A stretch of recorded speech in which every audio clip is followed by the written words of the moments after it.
On September 12, Trieste marks 1 year of Museo Letteratura. Thanks to Rai Friuli Venezia Giulia, visitors can listen to archival voices of Stuparic, Cergoli, Tomiza and Marin, as well as attend the premiere of a documentary dedicated to the museum's story.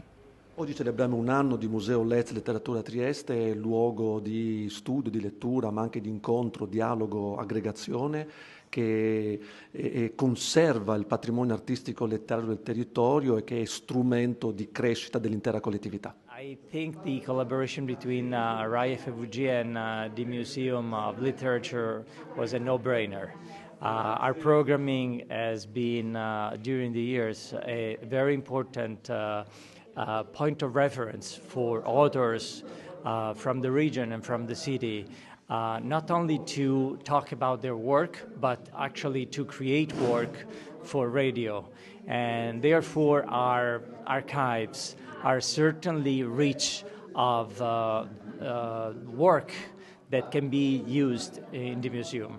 The Let's Museum have collected over 50,000 visitors in 1 year, and we are very happy. We managed over 60 events, public events, not because the museum is not only projected in order to talk to the visitors, to the foreign visitors, to the tourists, but also would like to be a place where the people interested in this kind of argument, in this kind of stuff, could meet and follow all what's happening around in the world of literature related to Trieste.